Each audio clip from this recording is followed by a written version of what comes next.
the angle. Oh, yes! All right, so we've got Sam of Peregrine Took here on the podcast. Last year, Sam was quite high ranked. He ended up in 17th overall, so he got a hat. He got up to second at one stage there and, did pretty well. We were wanting him to kind of beat Brody's brother there, but...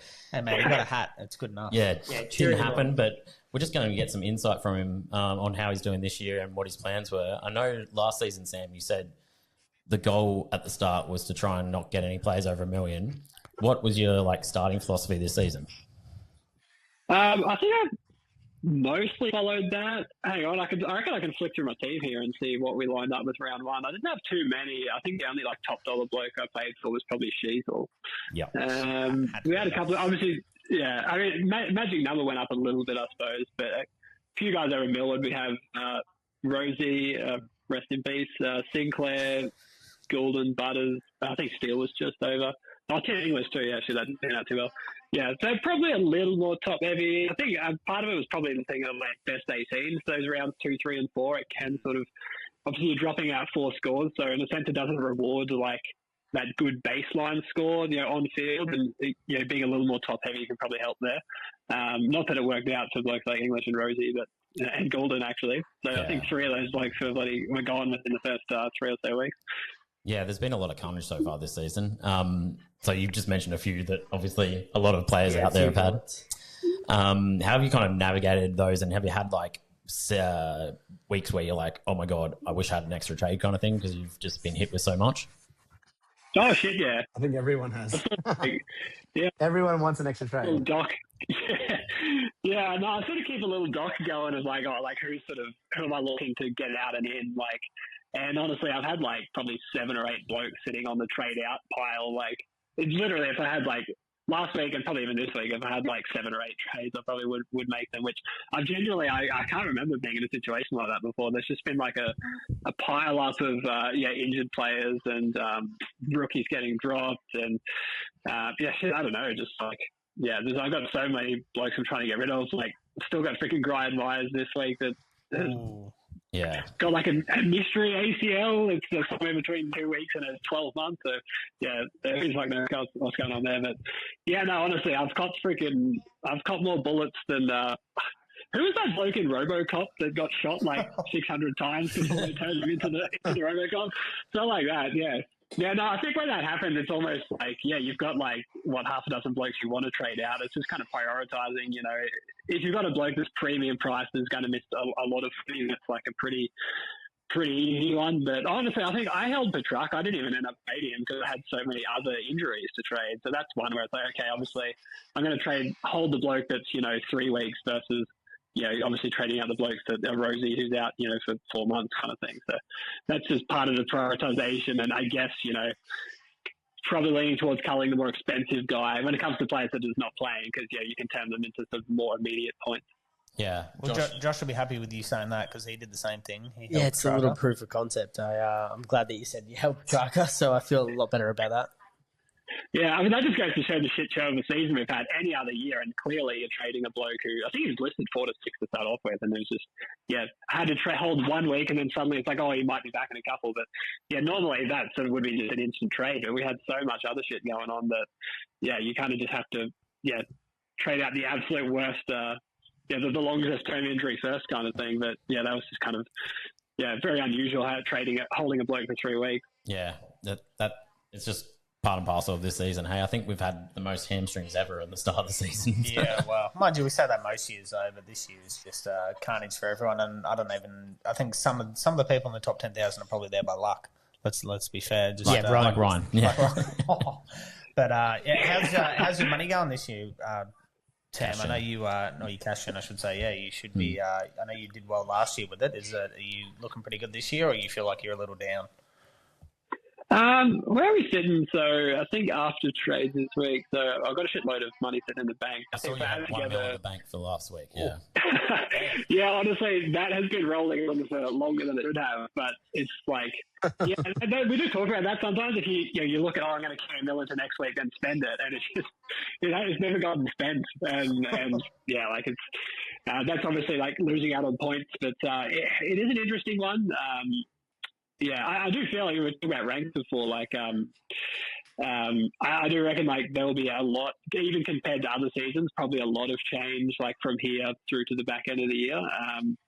There's a lot of like sort of opportunity here. We've had on the flip side of the amount of good premiums, like we've actually had premiums getting injured. We've had a shitload of rookies actually making a lot of cash, but I think team val at the moment we're sitting at about, if I add together the team and the salary cap, we're looking just shy of 23 mil, which I haven't even really looked into actually where other team value is sitting, but I think I've sort of got most of the decent rookies. So I don't know, 23-ish mil is probably not looking too bad in terms of cash gen. I think DT Lemon, who's massive on cash gen, he's kind of said somewhere around the 23 mil mark. If you're at that point, you got a pretty good team value, because a lot of the team value is front loaded with these people. They're going after the crypto prizes like Selby and whatnot. So it's a little hard to get an idea of where you're at. But I reckon if you're between 23 to 23.2, you're in a pretty good spot. Yeah, actually, that's an interesting point. I remember, I think I was looking to add, like, they got that shows feature this year, so you can add some of, like, the well-known podcasters and that. And, I added Selby and saw that he was, like, 6 mil under the salary cap or something to start off with, and I figured he must have been going for that, just like a pure, cash gen team. And it'd be interesting to see how that pans out for him. But, it's interesting, actually. I feel like it's almost, there's, like, weekly prizes for, like, most points gained from trades and that. I reckon a lot of people could probably just like, they're not serious about the overall ranks, can just like orchestrate their teams to make those trades. Like obviously, like, I don't know, like you can deliberately trade in 2 injured premiums just so the next week you can then trade them to like, make the most like money or points, whatever, for those weekly prizes. So you could probably rot it a little bit, but that would be a great shout. But as soon as they can't even get the break evens right each week, and we're at round 7, they've been shit house, haven't they? They've been really off. Like, and you're paying a fantasy coach, you're expecting it to work, but they've been visibly wrong. The break even so far. Maybe we can apply for our money back or something. Well, they updated it yesterday on the AFL.com website that they said, we're really looking at it and we're going to fix it up by this week. So all of them are like rolling, like being proper. 24 hours later, still nothing. So we'll see.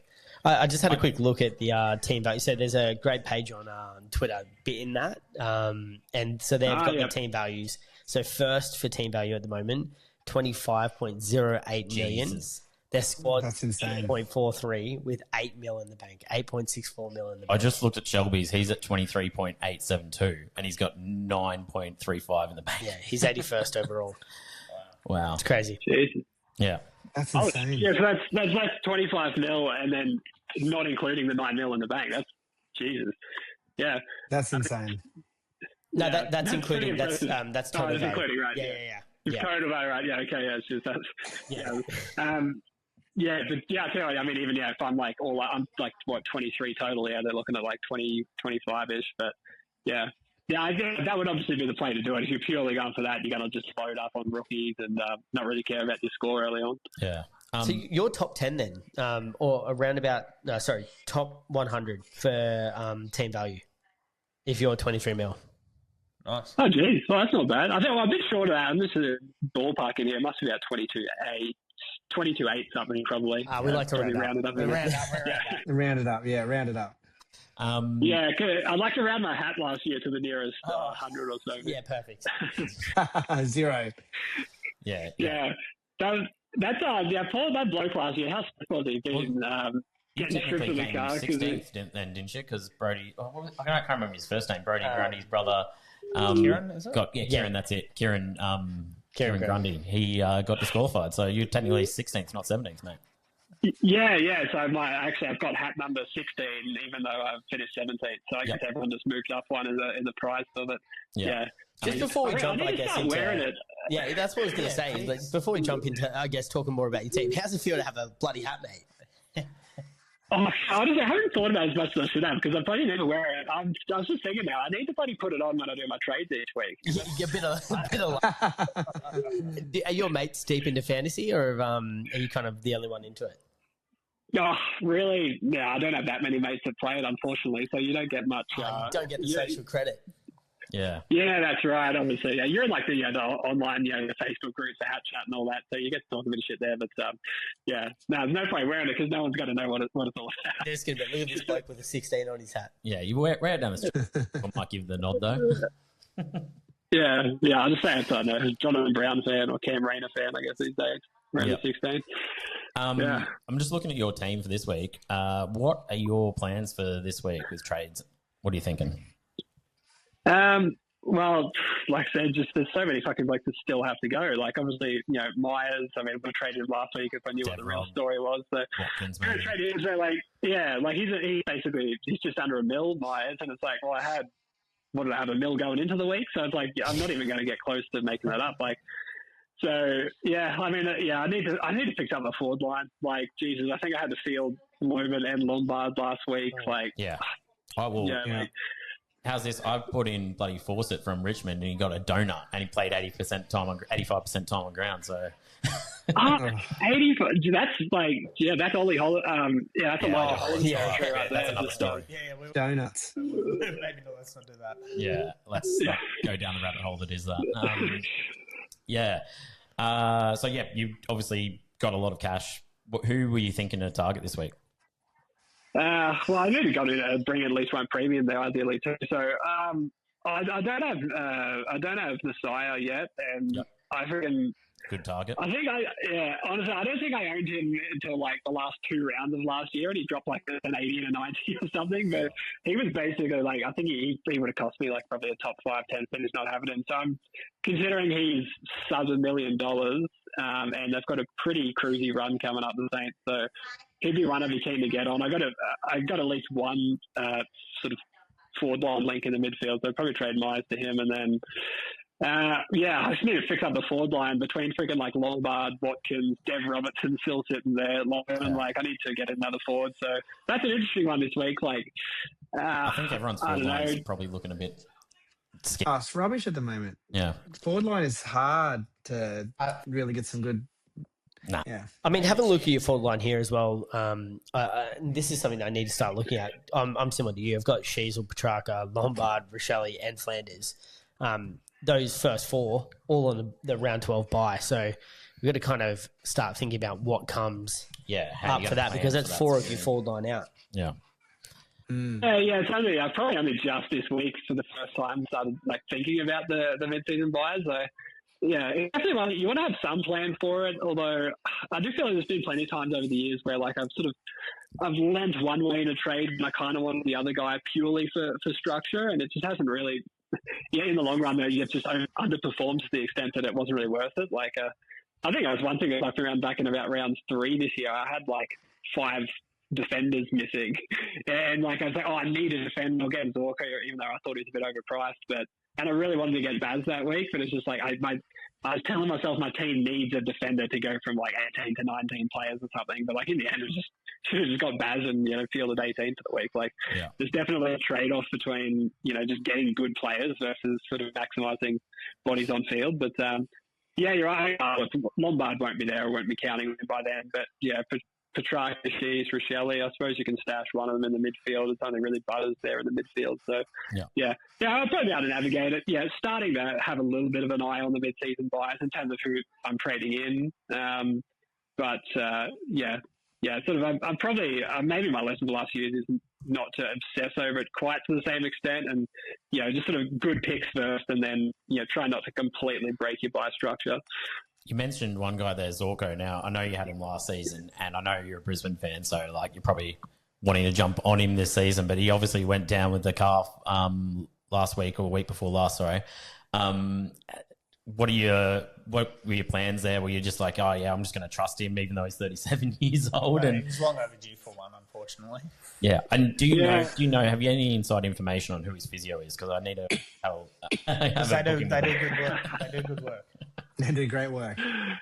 Yeah, no, honestly, genuinely, it's probably one of those trades I didn't love. I think we were looking at, he had a really good friendly fixture coming up and still a lowish break even because those big scores sitting there. So it's actually, I think I spoke about last year about the concept of actually like you can ride a premium with a good fixture to a really high price point and actually cash out on them. And I actually kind of had that in mind. Like I was thinking he could be like a sort of 2 to 4 week play, and then ideally cashed in on some good matchups, then you get off him. It's just unfortunately, he ran into the calf injury after, only 2 weeks, and shit happens. But and it was actually, it was not. I wasn't actually thinking of it as a season-long play, but I think the lesson there was you can get cute kind of planning things that will happen in a couple of weeks down the road, but and then if you get absolutely hammered by, you've got to deal with them, and then the plan goes to shit, right? Yeah. And it's honestly, this season more so than most, so it's probably a bit of an extreme, but this season has really shown that the best laid plans can just go up shit creek real quick. So it's probably ideally you want to be bringing in a guy that you are comfortable having for longer than you think.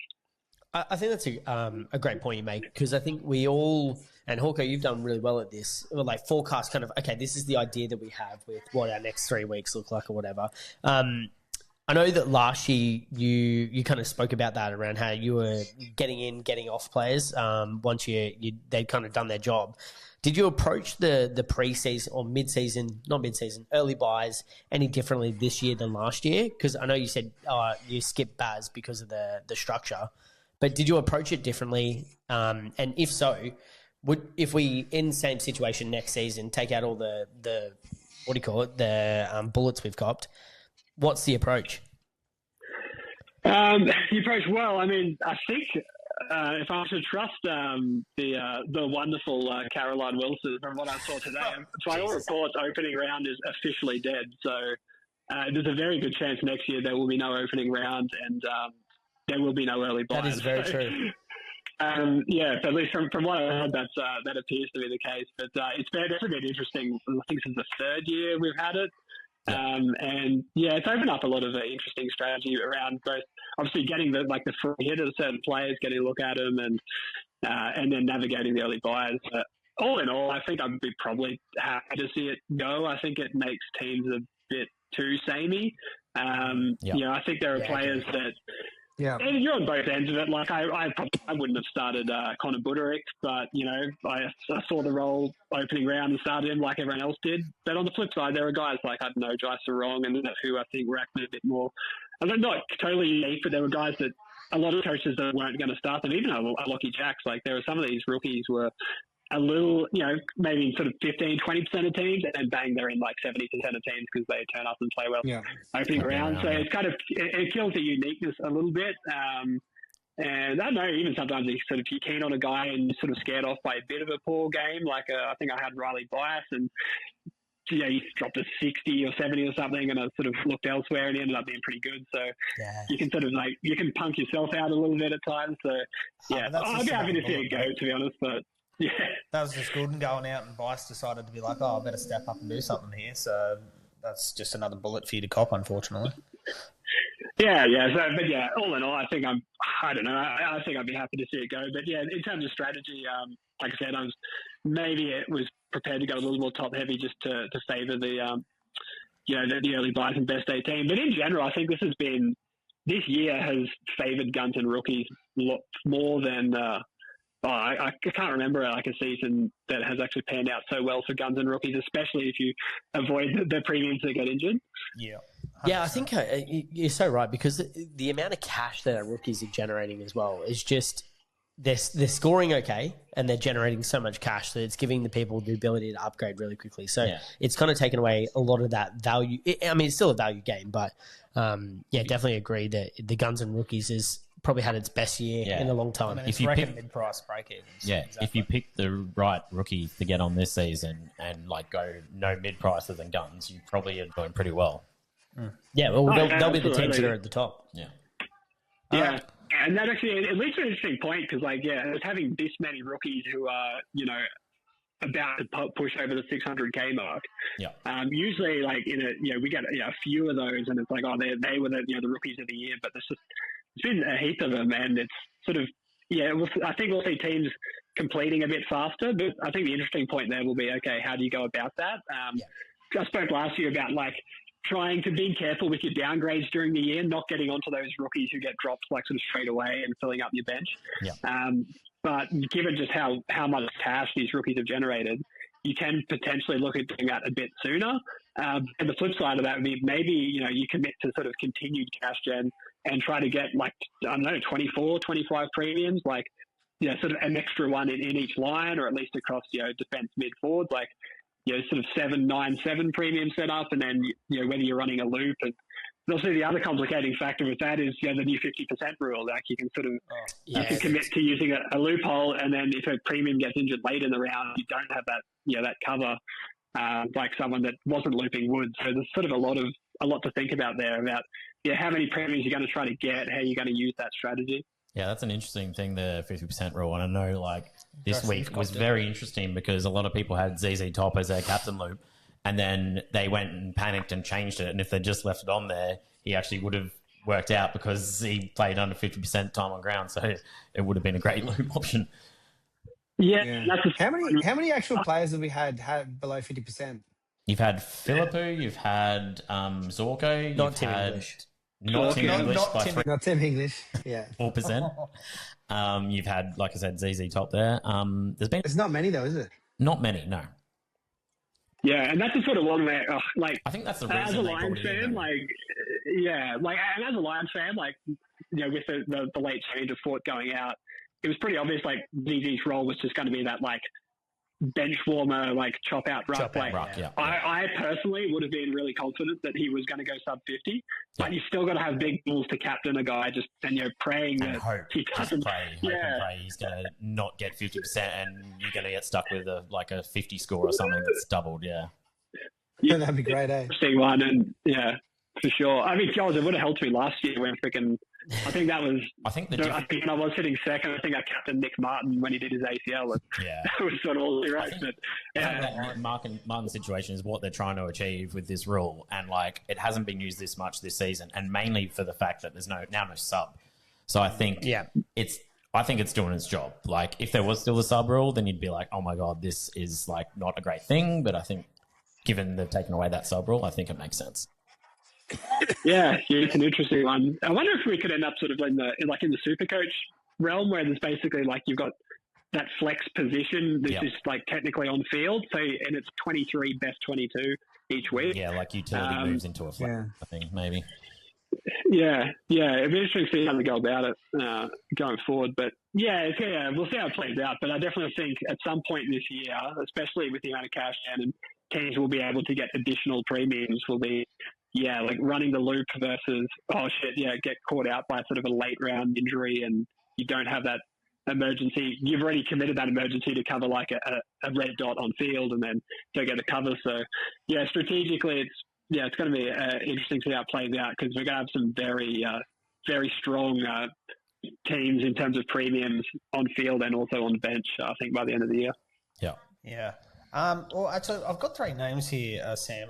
They're in interesting situations, shall we say, over the past week or two. I haven't even told the boys about this. I just want to like a buy, hold, sell on how you feel about maybe getting these three into your team or not, or for anyone out there. Elijah Sarters for starters, I know he's a higher mid-price. Josh is shaking his head. Josh is shaking his head. But if you're looking to drop down or not now that his role looks secured, yes or no? I really like it. Actually, I've looked at this. I think it reminds me a lot of Ned one Long. of the guy. Yeah. I got on Ned Long really early last year, like after his very first good game, and that role, that kind of 90s scoring, really sort of propelled me up. And I think like it's just the fact that obviously there's question marks around his kicking and sort of that sort of stuff. But the fact is, like they've brought him in, they've been much improved the last 2 weeks. I think he gets a decent crack at it. I can see him scoring all right against the Pies. Who don't have that much of a midfield. So I really like it, and I would be going there myself. If I had the if it suited my team. Unfortunately, if it suited your team, which it doesn't. All right, so one break it of 9 as well. So. Yeah. All right, so next one is an interesting one. 5, isn't it? On Marshall. Oh, now that I was actually TDK's going to out, ask the question about Ron that. So Marshall lost. He's down. I think 380k. Yeah, something. 376k. TDK's got his hip out. Right? TDK out. Do you jump on that early or no? I think it's either early or not at all. So if they've got West Coast this week, like if TDK doesn't play or plays like really sort of managed minutes, like Marshall could score a 140. And it's actually not only that, their ruck fixture, they're just like looking at like their DFS matchups, like their next 3 or 4 weeks are insanely good for rucks. Yeah. So it's like if Yeah, I think from what I can glean at the moment, they're saying that TDK is only a test, so like he may or may not play this week. So yeah, it's hard to get. It's one of those ones where like if you know, say TDK misses 1 week for this week, like I think Marshall is probably like would be an amazing pickup, and like it's really tempting because I need to get a forward this week. Yeah, he's but even a it's good just that option for discipline. forward, not ruck, like forward. But he's definitely forward. Yeah, Yeah, 100%. Ones like now versus you know what's a good play for this week versus what's a good play for the next 6 weeks, and That's the problem. Marshall sort of strikes me as that one where it could be awesome this week, but It you know could if bite it's you. sort of if it reverts back to the same role, like and he's dropped in the 50s again, it's like well you could have got like you can get Chad Warner for like what 40k more or something. Yeah. Like Warner's price in the 700s. Like Yeah. one of the questions we had was Marshall or Pickett. Out of those two, who would you go? Would you go Pickett over Marshall, or would you take the punt with Marshall? I would say I would probably Again, Yeah, tough it's one, hard because like generally like to know what the right answer is, you have to look like 6 weeks down the line. If we're talking for this week, I'd say Rowan Marshall. But like for the actual benefit of your team long term, like I do think Pickett. But honestly, like I think Pickett is what 200k more than Warner. Yeah. Like actually. I see 20 points per game better than Warner. Like I wouldn't be surprised if they average within 5 points each other for the rest of the year. So He's 987. Yeah, you're very close. I mean, what you're paying for with Pickett is like someone that's probably going to be a top 6 forward. Like that you're just going, yeah, cool. He's in my team for the rest of the year. Yeah, like he did just come off that 80, but like, all right. So let's say that was a no. Last name. This was more. Again, this is so far like playing time than injury. This one was positional change. Cam Zerha moved to the back flank. Jesus. What do you think of that move? And do you think now that McKerch is now looking like to go into the middle, yes, no, maybe, or buy, hold, sell, so to say? Or do you reckon that was just a one-hit wonder? Look, I think he's currently, I'm actually tossing up, I can basically afford anyone. I need that forward. I'm sort of tossing up between Marshall, Zerha, or just paying up for like a Warner or, Pickett type. But yeah, I think, I mean, his break-even's in the 20s, so he should start making cash. Like, however, I'd say, look, Richmond is pretty easy for defenders. Giants are a bit harder. Like, you definitely can wait a week, and I'd say for most coaches, I would say probably wait a week and see how he goes against a better team. I like it. However, in my position, sort of needing a forward, I'm sort of leaning towards probably getting it this week. And just sort of taking a punt. Obviously, being pretty low rank, I'm not trying to. I'm kind of playing pretty aggressively in terms of risk taking. But I'd say I like it. If you're in a strong position, you don't need a forward. Probably wait and see one more week. But I think it's definitely an option. Yeah, nice. Yeah. All right. Would you not just pay out for Warner? Not the way he's been playing. I've had him in my draft team the past 2 years, and he's lucky if he hits that 85 each week. It's just that he gets the opportunity. That's the only thing. Whereas we've seen Clarko, he doesn't know his ass from his elbow.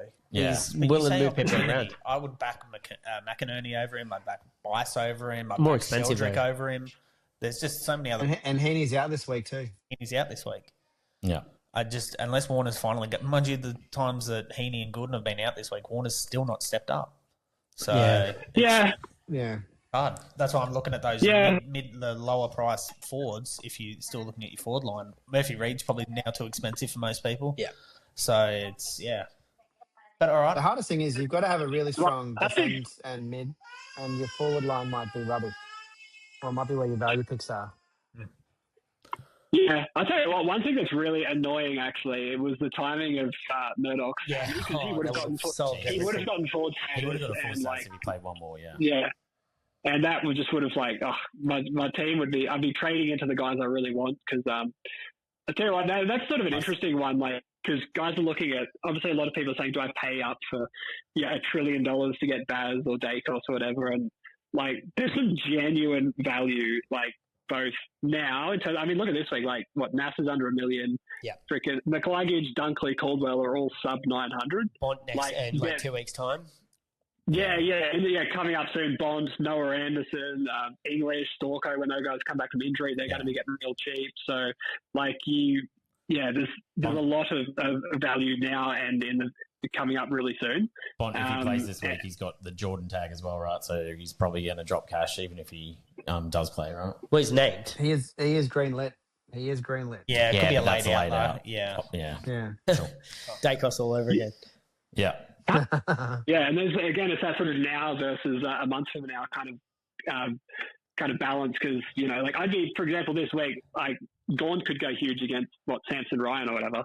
I don't have him. I'm very happy getting Grundy a couple of weeks ago. He's been really good, but like Gaunt, and I think he has West Coast 2 weeks from now. Like Gaunt's gonna be huge over the next 3 weeks and really outscore McAndrew. But McAndrew's fine to have on field, and it's English. Maybe 5 weeks from now, say he comes back, gets a low time on ground game. Like English could be 950 or something, and it's like if you've got a decent guy to field at that stage. Like McAndrew's around 700k at the moment, so he's just under 700k. He's very close to being able to do that. He gets to upgrade. 800 and then 950. He's 7'11", McAndrew. Yeah, that's nothing. 7-11, isn't yeah, it? 100%. So yeah, that's just one where it's like, gosh, it's very tempting to grab Gaunt for those captain scores, but knowing that, and obviously with the rucks because you only pick 2 players, knowing that there's going to be some serious value in English, not too far down the line, and to a lesser extent, you can talk about that in other positions, like do you want to go paying crazy money for like a Baz type, or do you just pick off these guys who are like priced in the 8s and low 900s who should be triple figure scorers. We are still very early in the season to be paying top dollar for these people. Like, it is a value game still. You still need to be able to complete your team. The panic stations that were hit by a lot of how many people we got playing? 120,000, 140,000. I reckon a third or 2/3 probably were like, holy shit, I've got like 4 premiums that have been hit by injury. Yeah, and they had heaps of cash. Yeah. I need to do it. 100%, yeah. Yeah, no, I think actually, just on a side note, I remember seeing the team top scored for last week, and like they scored like freaking 2360 or something, and they're still after that they're ranked like 60 something thousand. Yeah, yeah. Like, you can hit them like you can it's you see these quirky things early on, but I think you will definitely see, and it's been heartening, I guess, to see coaches like Holmesy and some other really good coaches just being way out in the piss out ranks with me because it's been a funky season, but I do think there'll be a lot of movement because you got some very smart coaches with a lot of fattened up cash cows that can make some aggressive moves. So mate, you should have seen. I think my round 0 score I was at 90,000, and then the next week I was ranked 93rd overall, and I was like, what is going on here? Yeah. So like there's just too many, there's big swings going on all the time. So we got anything else, boys? I got a couple of questions. So this is just from people online here. So Luke's asking Jagger or Grill who gets traded out first, and then someone else has added here. You could add to that list Sarong, Blamires, Jacks. Who do you reckon is the first out of those guys? It's actually I was just toppling off so that I could check out. Normally I have it set up so I can just look at the break even to you. Honestly, that's the thing where you talk about having a backlog. First of all, it's clearing out these like injured and dropped rookies and that. But we have all these fat cash cows who are like, gosh, they could go, and it's tough because just one of them goes out and scores a 90, and then bang, there's another sort of 150k they make, and you don't want that to be the guy that you go early on. But look at, I think I like Grill this week because I think the Ds have been pretty friendly for outside and defenders. Surprisingly, pretty hard for inside mids, but I would probably.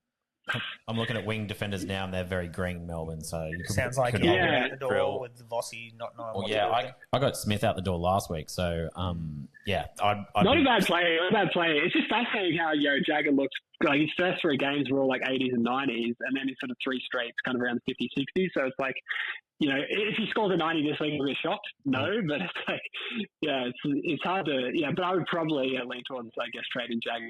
I do like the matchup that Grill's got. Josh pointed out last week that, with him seeing Chera and Hewitt. Hewitt out of the team. Chera comes back, in and, all of a sudden he's scoring goes off. Points off his. Yeah, and he's 55% forward time or something. So he's going to get forward status if he keeps going. Yeah, that's Jagger. Yeah. So he's obviously Chera's come back and taken that mid time off Jagger, and George Hewitt's not there feeding Jagger the ball. So that's like good signs to maybe get off him. So let's say Jaeger out before Grill at the moment with the matchup. Especially with the matchup. What else we got? We've got Wilkie or Archie Roberts. So Josh jumped on Archie Roberts last week. Who would you get out of those two? Jeez, I have to check the price of Wilkie here. So he did 1.035. God, that's pretty steep. And then Roberts would have shot up to about... He's 110k more. Wilkie. I would be probably, I'd be leaning Roberts. I mean, I'd say Roberts there based on, historically he's a bit better. Wilkie was actually, he wasn't a spud going into this year, but has never really touched this sort of premium territory before. Yeah. Roberts I think he's also. Yeah, and Robertson's a bit more junky. Like Wilkie, I mean, he's not exactly the same type of player, but I guess he has a bit of Tom Stewart about him that, like, his intercepting is, like, genuinely influencing games. I feel like Wilkie actually, like, earns his possessions. Whereas if Roberts can earn Roberts 40 just gets the chip back. points and the chip backs, we'll take that any day of the week, so that's fine. Yeah, no shade to Roberts, but like he's getting a lot of easy pill, and like I don't think shutting him down at the moment. If the Bombers keep like challenging teams, and they may have to look to shut him down, but I'd say at the moment he's getting a lot of sort of cheap ball that teams will permit to keep happening. So I would lean towards Roberts if you're making the pick there. But I would say that if you like, if you don't own Naz, like I'd be very keen on that one for sub $1 million. Yeah, Josh has just looked at this next question I got for you, trauma. he's flashbacks here. But what's everyone's thoughts on JHF last round average? Three. Come on, you got to be kidding. 101 and break even at 64. He's also, who's he coming up against this week? He's got Geelong, so he's got the Mullen tag potentially. He just loves Butters has got the Mullen tag. Like he plays phenomenal. That he game might go between us. the two though. So it depends. Butters has been average this season. Butters is about to score 46. This is genuinely, honestly, like if we weren't just like, if it wasn't such a car wreck of a season, like there would be a genuine conversation around like, do you get creative and like trade Butters, or do you at least run a loop or something? It's just like, I'm so far away from being in a position to think about that. But was the question was it about JHF or Butters there? JHF. Yeah. What are your thoughts? No, on JHF? I like it. He's actually a bloke that I actually was real hot on him in the preseason until it turned out he didn't have a preseason. Like he's been surprisingly good considering like he barely trained over summer. But I like him, and he's sort of a flat 900K. I think he can be he could probably push mid 90s. I like it. I reckon it's a decent play. He's 80K less than Pickett. I wouldn't be surprised if they average the same from here on. So I have looked at Hornet because again I need a forward this week, and I would definitely tick it off. Jeez. One more question here, last one, and then if the boys have anything else, I'll ask a few questions here. But is Baz too expensive to buy? Trades out will be Windsor, Butterick, and either go Naz and Anderson. That's Angry Anderson, or Baz and Rechko. Probably. Like I think I was willing to pay maybe 100K less than this when he was coming off his buy. At this point, he's priced. I think with the magic number, he's priced at close to 130. I doubt he averages that for the year. It's been done before, and like I do think this is probably one thing people didn't maybe. Yeah, and I was looking at expecting a sort of transition scoring game this year with sort of reduction of stoppages. Last year, he was like an absolute beast in transition scorers compared to other mids. So I can't say I'm surprised to him doing so well. I guess the question is always with Baz is also just the durability, or the capacity to miss a match here and there. Like it was, what did he miss 4 games last year?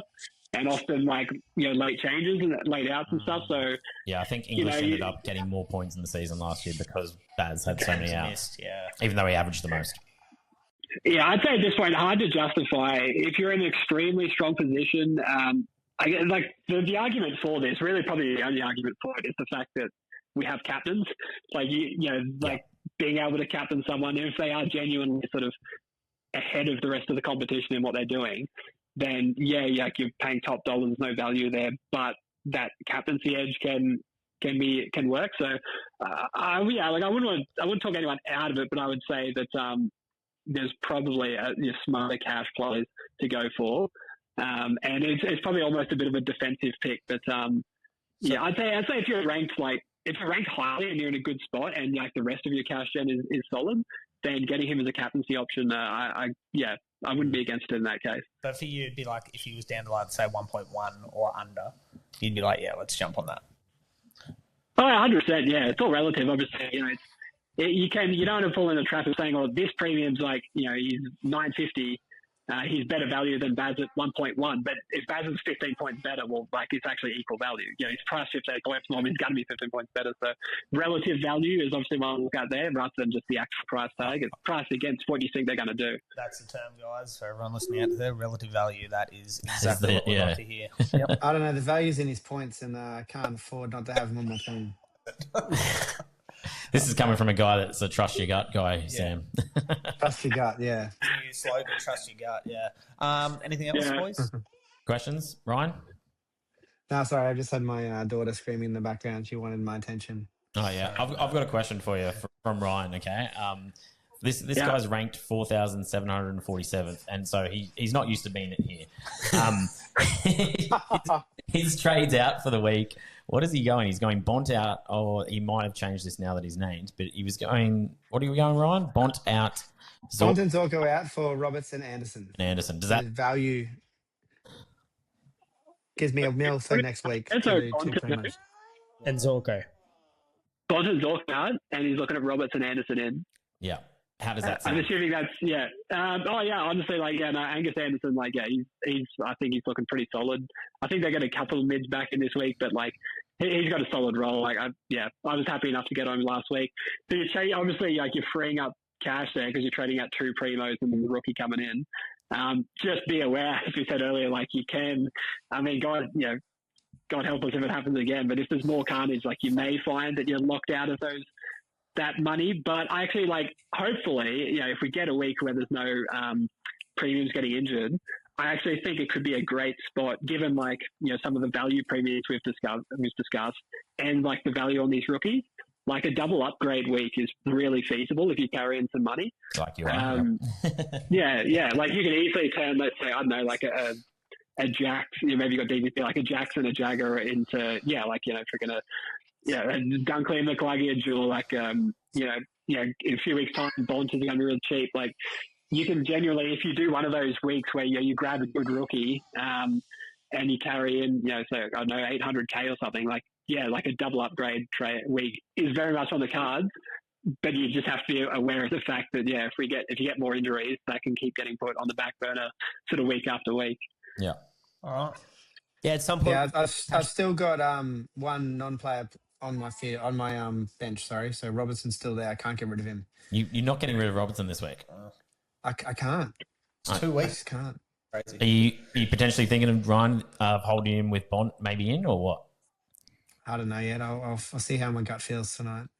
Jesus. No. I don't know. I've been tossing up between keeping Bont, but then I've also gone, well, if he's injured, he's going to score another 29 or something like that. Yeah, but so he's someone that you don't trade out for the season, Ryan. You said correct, yeah. But I'm going after the points. Okay, at this stage, I need the points and the cash gen. So you've got to balance both. I can't. And I've not trading, right, Sam? Is that right?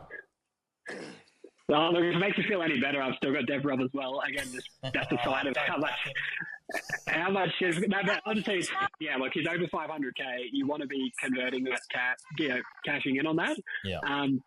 Probably the reason he's sat there whilst I've been betting at other injured players is the fact that West Coast generally play late in the round, so he's and he's a mid forward, so he's kind of in a handy looping option between the mid and forward line.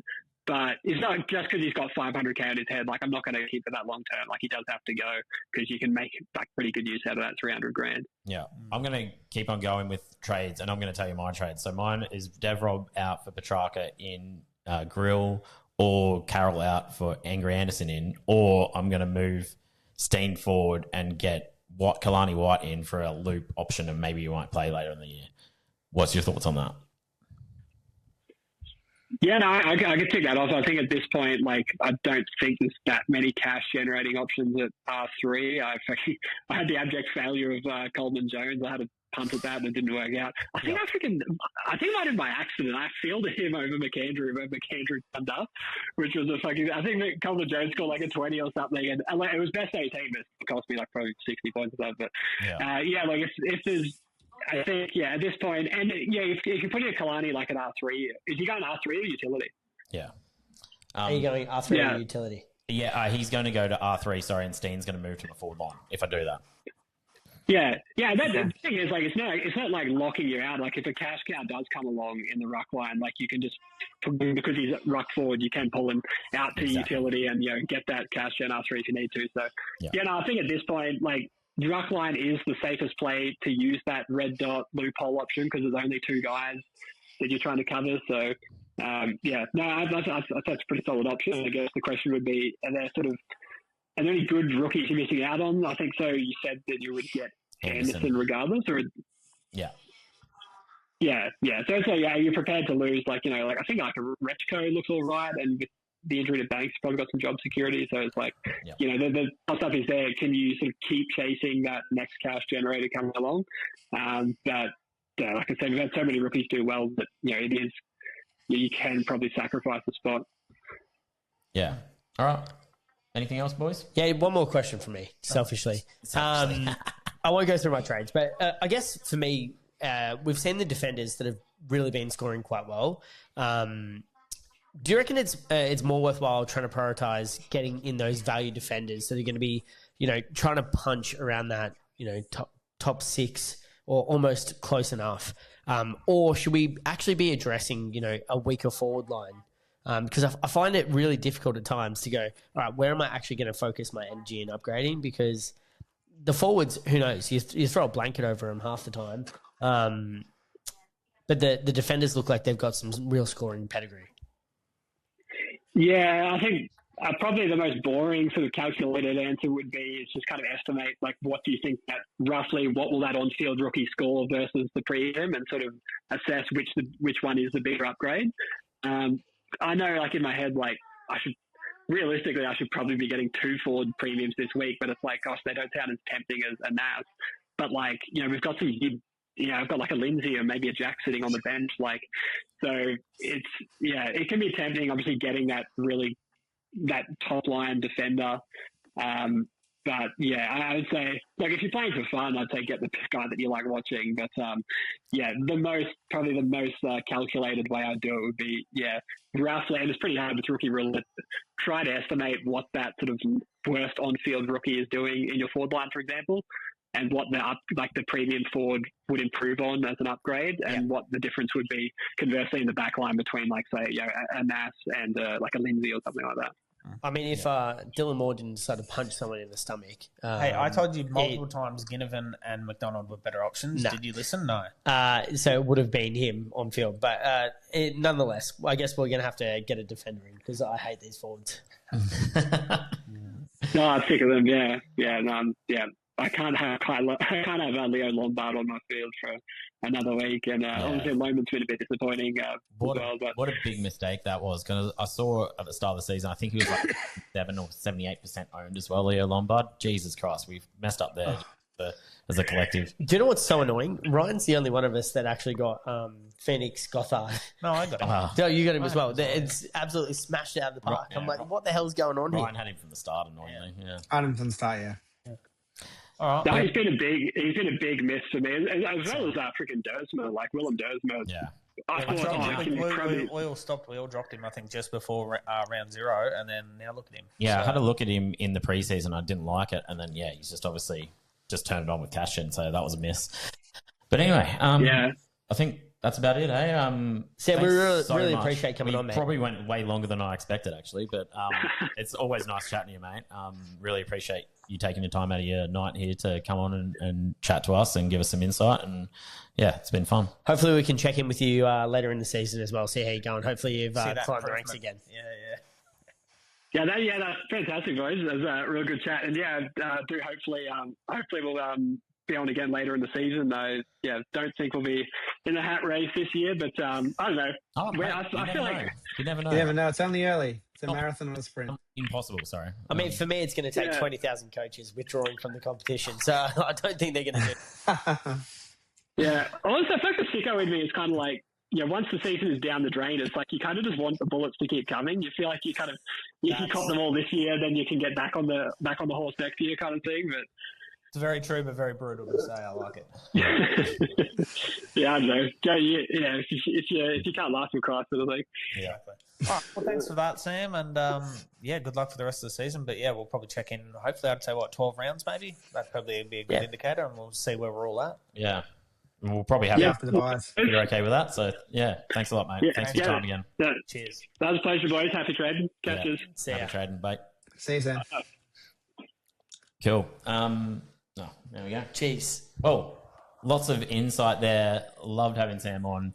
He loves chatting fantasy with us. So, we'll get him back on again later in the year and have a listen to the round 7 preview that we got out if you haven't already. We'll see you in the next one. See you guys.